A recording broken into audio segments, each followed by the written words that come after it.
सभी प्रतिष्ठानों में कल से मैक्सिमम केवल 50% अटेंडेंस अलाउ होगी।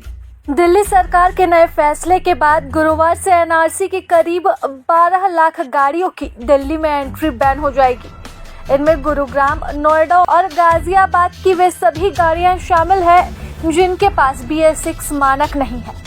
सूत्रों की माने तो दिल्ली के पेट्रोल पंपों पर PUC यानी कि प्रदूषण नियंत्रण प्रमाण पत्र अनिवार्य रूप से दिखाए बिना पेट्रोल डीजल भरने की अनुमति न देने के आदेश के बाद Delhi petrol pump dealer association ने पर्यावरण मंत्री से बैठक का समय मांगा है। दिल्ली में 650 से भी अधिक पेट्रोल पंप है और हर पंप पर रोजाना 5 से 6 हजार वाहन ईंधन भरवाने आते हैं। पंप मालिकों का कहना है कि अगर गाड़ी वाले से PUC मांगा जाएगा तो लंबी कतारें लग जाएगी। मौके पर झगड़े या विवाद की आशंका है। ऐसे में कर्मचारियों के लिए भी हालात संभालना मुश्किल होगा। एसोसिएशन का कहना है कि यह व्यवस्था व्यवहारिक नहीं है।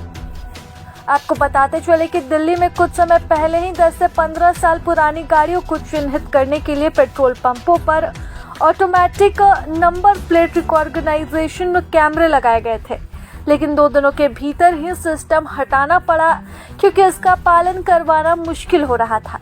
ऐसे में अब एनआरसी में BS6 मानक से नीचे की लगभग 12 लाख प्राइवेट गाड़ियां चल रही है, जिनमें गुरुग्राम में 2 लाख गाड़ियां, नोएडा से 4 लाख, गाजियाबाद से 5.5 लाख है। बाकी अन्य एनआरसी जिलों में भी कई गाड़ियां चल रही है। अब दिल्ली सरकार के आदेश के चलते इन गाड़ियों की दिल्ली में एंट्री रोक दी जाएगी। गौरतलब है कि दिल्ली में लगातार बढ़ते प्रदूषण को देखते हुए रेखा गुप्ता ने सभी दफ्तरों में 50% वर्क फ्रॉम होम की व्यवस्था लागू कर दी है।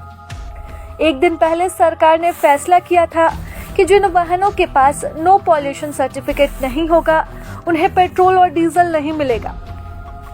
इसके बाद आज दिल्ली सरकार के मंत्री कपिल मिश्रा ने कहा कि जैसा आप जानते हैं कि ग्रैब 4 लागू कर दिया गया है, इसलिए श्रम विभाग के तहत महत्वपूर्ण निर्णय लिए गए हैं। इससे पहले 16 दिनों तक ग्रैब 3 लागू रही, जिसके कारण निर्माण कार्य रुका रहा। इसलिए पंजीकृत और सत्यापित श्रमिकों को 10,000 रुपए का मुआवजा देने का भी निर्णय लिया गया है। आपको बता दें कि तमाम फैसलों और प्रतिबंधों के बावजूद दिल्ली में इस वक्त हालात सामान्य नहीं है। प्रदूषण की जद में दिल्ली और दिल्ली की जनता पूरी तरह परेशान है।